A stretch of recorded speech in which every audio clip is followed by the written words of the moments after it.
Hello guys, কেমন আছেন সবাই? I hope you guys are feeling fine by the grace of Almighty. I'm also fine.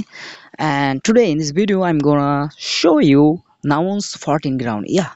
অর্থাৎ নাউনের যে 14 গোষ্ঠী আছে সেইটার আজকে আমরা তফারফা করব। এই 14 গোষ্ঠীকে আমরা আজকে জানবো, আমরা আজকে রোস্ট করব, আমরা আজকে মানে খুব ভালোভাবে এটার আর কি জানবো। আপনারা যদি এই ভিডিওটার শেষ পর্যন্ত দেখেন, আমি বিশ্বাস করি যে আপনারা খুব ভালো মতন এই নাউনের 14 গোষ্ঠী সম্পর্কে আপনারা জানতে পারবেন। তো দেখেন, নাউন বলতে আমরা কি বুঝে থাকি? যে কোনো কিছু সাধারণ নাম বুঝালে সেটাকে আমরা নাউন বলে থাকি। যেমন রহিম, করিম, তারপরে ধরেন ব্যক্তির নাম গেল, বস্তুর নাম যেমন কাউ, তারপরে ধরেন হর্স, তারপরে ধরেন যে কোনো প্রাণীর নাম লায়ন, ফক্স, ক্যাট, ডগ, বুক, পেন, অর্থাৎ যা কিছু আমরা দেখতেছি সবই কিন্তু আমাদের নাউন। তো যখন আমাদের প্রশ্ন আসে যে অস্তিত্বের, অর্থাৎ যখন অস্তিত্বর বিচার আসে তখন অস্তিত্বের বিচারে নাউন হলো আমাদের দুই প্রকার। যেমন প্রথমটা হলো অ্যাবস্ট্রাক্ট নাউন আর দ্বিতীয়টা হলো কনক্রিট নাউন অস্তিত্বের বিচারে। আচ্ছা, তো অ্যাবস্ট্রাক্ট নাউনটা কি? অর্থাৎ যেই নাউনটা আমাদের ইন্দ্রিয়গ্রাহ্য না, উপলব্ধি দ্বারা আমরা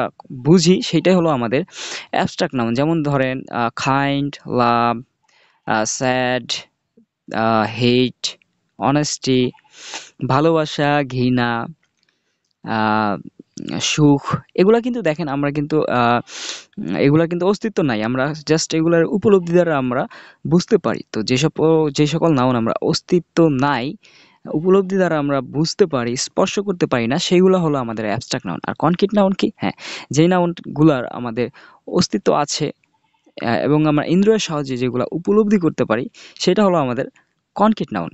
যেমন book, pen, microphone, mobile, computer, laptop, এগুলা কিন্তু আমরা ধরে বুঝতে পারি যে এগুলার অস্তিত্ব আছে। তো যেই নাউন ইন্দ্রিয়গ্রাহ্য এবং উপলব্ধি দ্বারা আমরা বুঝতে পারি, সেই সকল নাউন হলো আমাদের কনক্রিট নাউন। আচ্ছা, আশা করি অ্যাবস্ট্রাক্ট আর কনক্রিট আপনারা বুঝতে পারছেন। তো দেখেন, এখন আমরা চলে আসছি গণনার দিকে। তো গণনযোগ্যতার দিক দিয়ে নাউন কিন্তু আবার দুই প্রকার। যেমন একটা একটা হলো আমাদের কাউন্টেবল নাউন, আর একটা হলো আমাদের আনকাউন্টেবল নাউন। তো কাউন্টেবল নাউন কি? যে নাউনগুলো গণনা করা যায় সেটারে আমরা বলি কাউন্টেবল নাউন। যেমন ধরেন বুক, পেন, এগুলো কিন্তু আমরা গুনতে পারি, তাই কাউন্টেবল নাউন। আর যে নাউনগুলো আমরা গুনতে পারি না সেগুলো হলো আমাদের আনকাউন্টেবল নাউন। যেমন ধরেন ওয়াটার, সয়েল, তারপরে যে কোনো ধরনের লিকুইড, রাইস, সুগার, এগুলা কিন্তু আমরা গুনতে পারি না, জাস্ট পরিমাপ করে আমরা বুঝতে পারি, তাই এগুলো হলো আমাদের আনকাউন্টেবল নাউন। তো কাউন্টেবল নাউন হলো যেগুলো গোনা যায়, গণনা করা যায়, সেগুলো হলো কাউন্টেবল নাউন। আর আনকাউন্টেবল নাউন হলো যেগুলো আমরা গুনতে পারি না, শুধুমাত্র আমরা পরিমাপ দ্বারা বুঝি, সেগুলো হলো আমাদের আনকাউন্টেবল নাউন। তো দেখেন, এই যে আমরা আগে পড়লাম যে অ্যাবস্ট্রাক্ট আর অ্যাবস্ট্রাক্ট এবং কনক্রিট নাউন। যে অ্যাবস্ট্রাক্ট নাউনটা কি? অ্যাবস্ট্রাক্ট নাউনটা হলো যেই নাউনটা আমরা ইন্দ্রিয়ের সাহায্যে আমরা উপলব্ধি করতে পারি না, সেগুলো হলো আমাদের অ্যাবস্ট্রাক্ট নাউন। আর কনক্রিট নাউন আমরা বলেছিলাম যে যেগুলো আমরা ইন্দ্রিয়ের সাহায্যে উপলব্ধি করতে পারি, স্পর্শ করতে পারি, সেগুলো হলো আমাদের কনক্রিট নাউন। তো এই যে কনক্রিট নাউনটা কিন্তু আবার চার প্রকার। তো যেগুলো আর কি আমরা ইন্দ্রিয়ের সাহায্যে করতে পারি, এই নাউনগুলোকে আবার চার প্রকারে ভাগ করা হয়েছে। যেমন এক নম্বর হলো প্রপার নাউন, মানে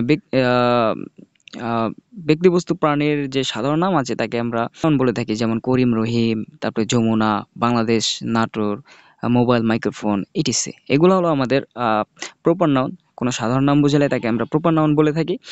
তো এইবার আমরা চলে আসি কমন নাউনের ক্ষেত্রে। অর্থাৎ কমন নাউন কাকে বলে? তো কমন নাউন হলো যে নাউনগুলা দ্বারা এক জাতীয় সকল কিছু নামকে বোঝায়, তাদেরকে আমরা কমন নাউন বলে থাকি। যেমন ম্যান ইজ মর্টাল, অর্থাৎ মানুষ মরণশীল। তো দেখেন, এই মানুষ দ্বারা কিন্তু একজনকে বোঝায় না, আমরা আমাদের যত মানুষ আছে আমরা কি সব মানুষদেরকে আমরা বুঝতেছি যে মানুষ মরণশীল। তারপর ধরেন দ্য রোজ ইজ বিউটিফুল, অর্থাৎ গোলাপ সুন্দর। তো আমরা কি একটা গোলাপকে বুঝাইছি? না, আমরা পৃথিবীর সব গোলাপকে বুঝাইছি। তো এক জাতীয় সবাইকে বুঝাইলাম। আচ্ছা, তারপর ধরেন খাও ইজ ইউজফুল অ্যানিমাল, অর্থাৎ গরু উপকারী পশু বা প্রাণী। আচ্ছা, তো দেখেন এখানে কিন্তু আমরা গরু দিয়ে কিন্তু পৃথিবীর সকল গরুকে বোঝানো হয়েছে। তো এক জাতীয় সকলকে যখন বুঝাবে তখন আপনারা তাকে কমন নাউন বলবেন। আচ্ছা, এইবার আমরা চলে আসি কালেকটিভ নাউন। কালেকটিভ নাউনটা কি? হ্যাঁ, যে নাউনগুলা দিয়ে অনেকগুলার মধ্যে থেকে কিছু সংখ্যকের সমষ্টিকে বোঝাবে তাকে আমরা কালেকটিভ নাউন বলে থাকবো। যেমন army, batch, team, class, family, etc. তো দেখেন এই যে army, team, class, batch, family, এগুলো কিন্তু ফ্যামিলিতে দেখেন ১০-১২ জন থাকে বা ৫-৬ জন থাকে বা ২-৩ জন থাকে। অনেকগুলোর মধ্যে থেকে কিন্তু কিছু সংখ্যকের সমষ্টি বোঝাচ্ছে। তেমনিভাবে আর্মিতেও কিন্তু একটা সেনানিবাসে আপনি দেখবেন যে ১-২ হাজার সেনাবাহিনী কর্মচারী নিয়ে কিন্তু আমাদের আর্মি তৈরি হয়।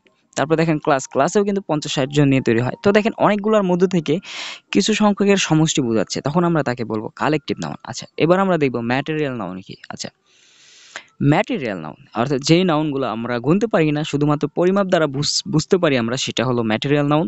তো আহ, যেমন ম্যাটেরিয়াল নাউনের উদাহরণ দিলে আমি বলবো যে rice, sugar, oil, milk, sugar,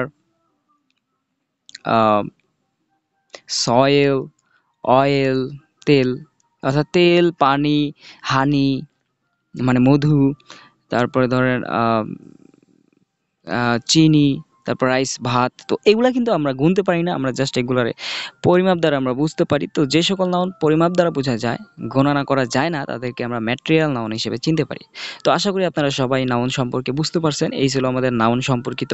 তো যদি আপনাদের এই ভিডিওটা যদি উপকারে লেগে থাকে তাহলে আমার চ্যানেলটা সাবস্ক্রাইব করে আমার পাশে থাকবেন। আর ভালো থাকবেন। আসসালামু আলাইকুম।